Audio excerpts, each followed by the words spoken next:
Assalomu alaykum YouTube kanalimiz obunachilari. Bugun sizlar bilan DLC Legend kanali. Xo'sh, bugungi videoda biz sizlar bilan DLC 26 da qachon chiqishi va boshqa narsalarni ko'rib chiqamiz. Qachon chiqishi, nimalar o'zgarishi. Endi nimalar o'zgarishini ehtimoli ko'proq bo'lgan narsalarni ko'rib chiqamiz va video so'ngida mana shu akkauntni obzor qilamiz. Bu meni ikkinchi akkauntim bo'ladi. Bunda ham bor, yaxshi o'yinchilar, darajasi past egalar bor. Buni ham obzor qilib chiqamiz keyin. Xo'sh, birinchi bo'lib DLC 26 qachon chiqadi degan savolga javob beraman. Birinchi bo'lib DLC 2026 o'tgan yili DLC 2025 1-dekabrdan boshlab yangilashlar kelib boshlagandi va 5-dekabr kuni men yangilagandim. Hammaga kelganda, xudo xolasa DLC 2026 ni obzor qilib video chiqaraman. Hammadan birinchi yangilashga harakat qilaman. Xo'sh, demak DLC 2026 da o'zgarishi mumkin bo'lgan narsalar. Birinchi bo'lib xo'sh, mana bu joyni o'rniga, mana bu aktualniy transfer degan joyga qidiruv qo'shilishi mumkin. Ya'ni DLC 2019 da bo'lgan singari mana shu yerga qidiruv qo'shilishi mumkin. Shuni aytib o'tdim.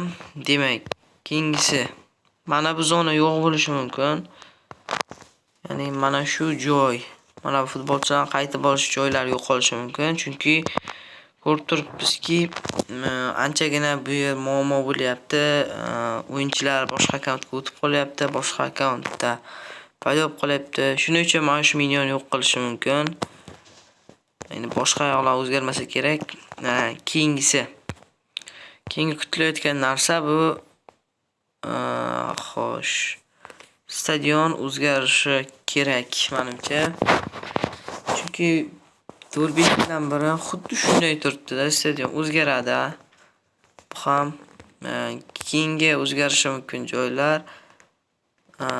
Mana bu joy yana ham kattalashishi mumkin, o'yinchi sig'imi mana shu joyda yana ham kattaroq bo'lishi mumkin. Masalan, hozir 64 ta bo'lsa, balki 100 tadir. 100 ta o'yinchi sig'im bo'lishi mumkin. Shu bo'lgani bilan ham baribir olmosli joylar 300 ta olmos turibdi. Juda qimmat bu.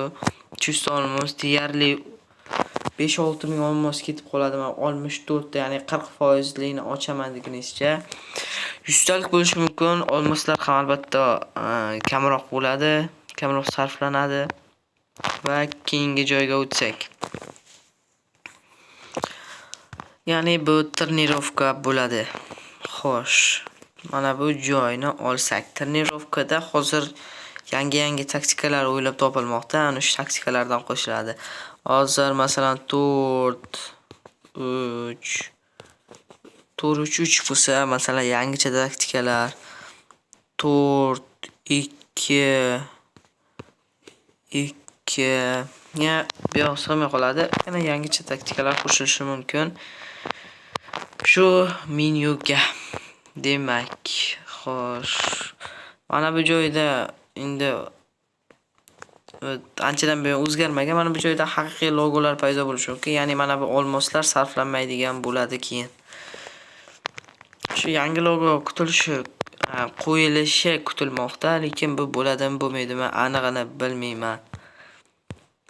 Qolgan joylar o'zgarmaydi. Murabbiy hozircha hamma yangi, ya'ni o'sha Xavi Alonso ko'rinishdagi murabbiylar, Pep Guardiola ko'rinishdagi murabbiylar qo'shiladi deb o'ylamoqda. Afsuski nima bo'lmasligi ham mumkin. Ehtimoli past, chunki 4-5 yildan burun bu yangilanishdan buyon bunaqa murabbiylar kelmagan. O'tgan yil ham xuddi shunday deb kutilgandi, ammo kelmadi. O'sha eski bo'yicha qolib ketgan murabbiylar, shuning uchun nima qolishi mumkin. Xo'sh, ko'rib turibsizlar, akkaunt ikkinchi tierda turibdi. juda qiyin ikkinchi tierda bu akkauntga, hattoki full qora ham emas. Va DLC 2026 qachon chiqishi haqida gapirib o'taman. DLC 2026 24 kunlarda chiqadi. Chunki 24 kuni 3 soat 27 minutdan so'ng DLC 26 chiqishi mumkin. Chunki mana bunaqa, ya'ni hozir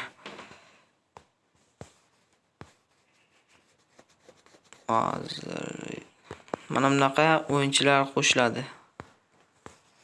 Mana bunaqa o'yinchilar qo'shilishi mumkin. Yangicha prizlar bo'lishi mumkin. Shuning uchun mana shunaqa futbolchilar qo'shiladi. 24 kundan so'ng 24 to 3,5 soat bo'ladi. Yangi shunaqa futbolchilar qo'shiladi. 24 kun demak bugun sana 6 bo'lsa 6 mi?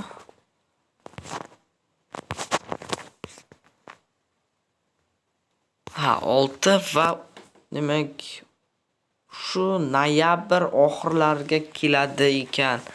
Noyabr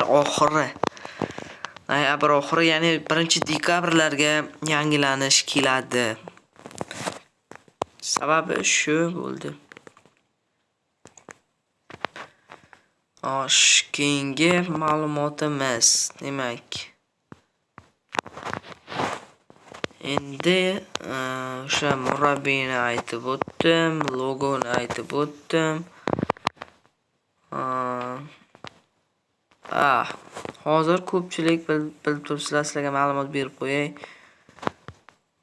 Hozir mana bunaqa menyuda ko'pchilikni ko'rsanglar mod qo'ygan deysizlar. Coin ko'p bo'ladi. Ular Vietnamliklardan coin yig'dirgan bo'ladi yoki ishonchli odamdan yig'dirgan bo'ladi. Hozir ayni yig'dirib olish vaqti, chunki DLC 2026 chiqqandan so'ng bu narsani DLC yo'q qilsa kerak, chunki juda ko'payib ketyapti bunaqa narsalar. Shuning uchun bunaqa mana olmosni ko'paytirish, pulni qilish, shunaqa narsalar yo'q bo'lib ketadi. Shuning uchun hozirda maslahat beraman, coin olmos yig'dirib olishinglarni. Akkauntlarga ban berilmaydi. Bu yolg'on narsa, berilmaydi. O'zim ham yig'dirganman, ban berilmagan akkauntga. Bu akkauntga men qora akkauntimga yig'dirganman.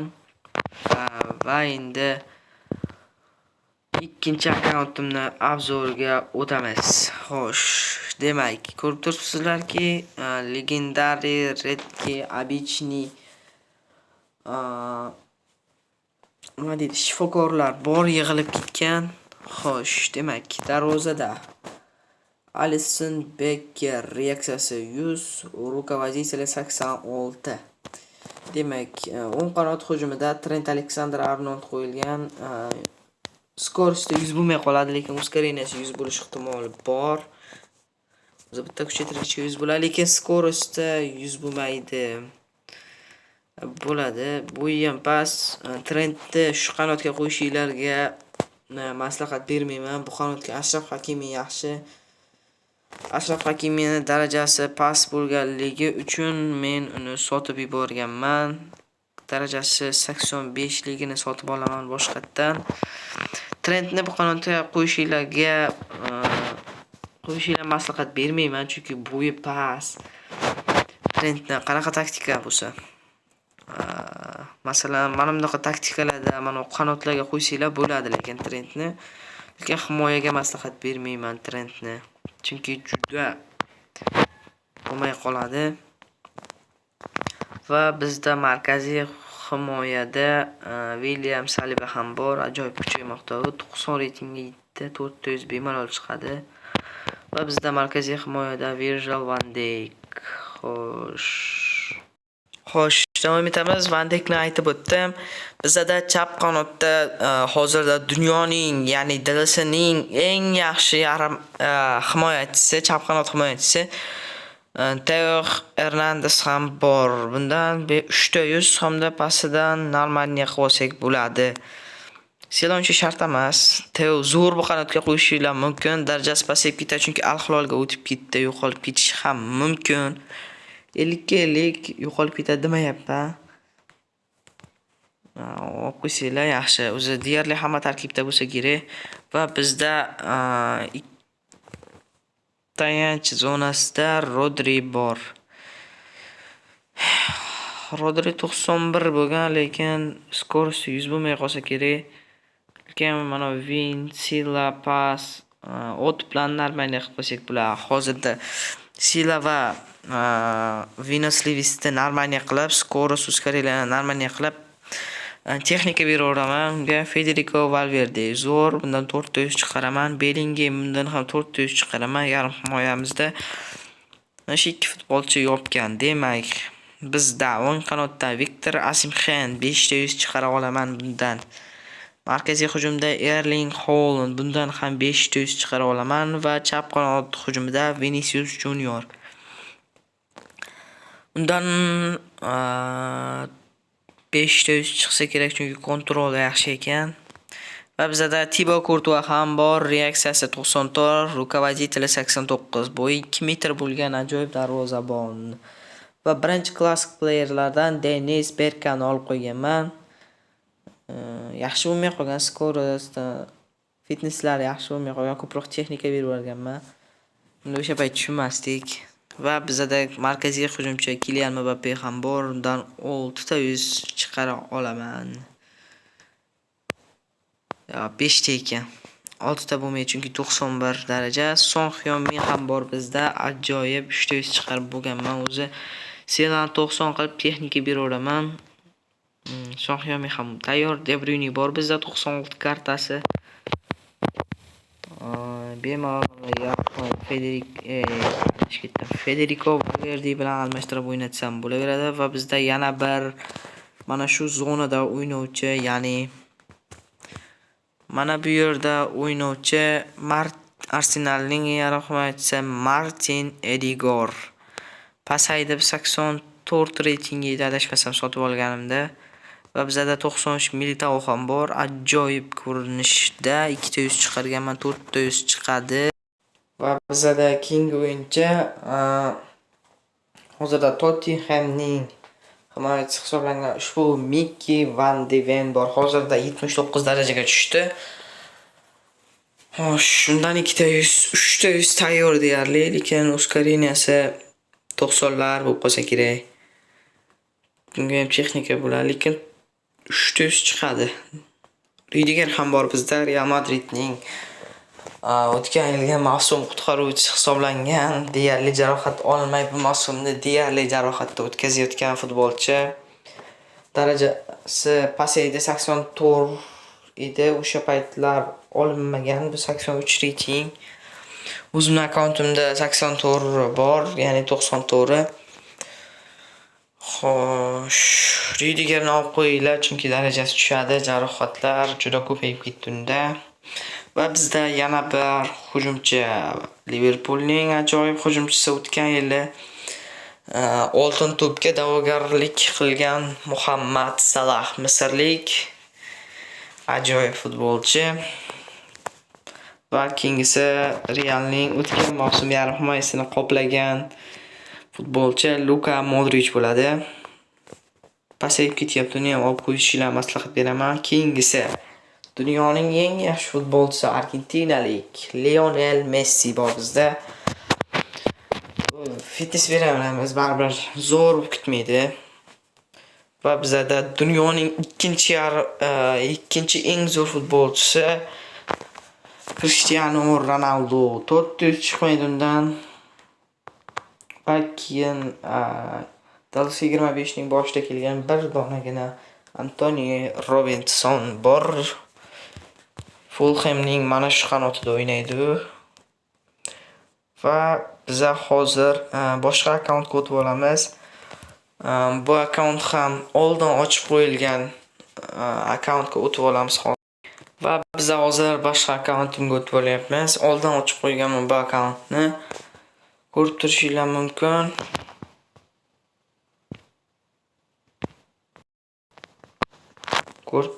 mumkin.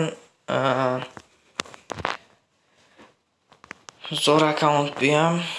To'g'ri bot deyishinglar mumkin, 20-terda deyishinglar mumkin, lekin bunda hozirgi paytdagi DLC 2025 dan yo'qolib ketadigan futbolchi Hakim Ziyech bor. Hozir deyarli hech kimni transferdan chiqmaydi ushbu futbolchi.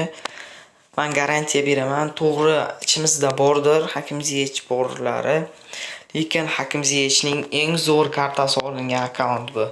O'zim 1 yil avval ochib qo'yganman. Oli Watkins olingandi shu akkauntga. Uni sotib hozirda 2 kun ichida shu akkauntni o'ynab Hakim Ziyechni 76 reytingdan 84 gacha ko'tara oldim. 2-3 kunda buni ham full qilaman hamda mana shu akkauntni o'zimga yaxshi qilib kuchaytirib olmoqchiman. Ko'ramiz, keyinchalik agar obunachilarimiz ko'payib ketsa, sovg'a qilishim ham mumkin. Hozirchalik o'zim o'ynab turibman. Va shu bilan videomiz yakunlandi. Hammalaringizga xayr, sog' salomat bo'linglar. Va yana bir aytgancha, shu videoga 100 ta likedan so'ng DLC 26 haqida keyingi ma'lumotlarni aytib o'taman. Ungacha esa ma'lumot to'plashda davom etaman.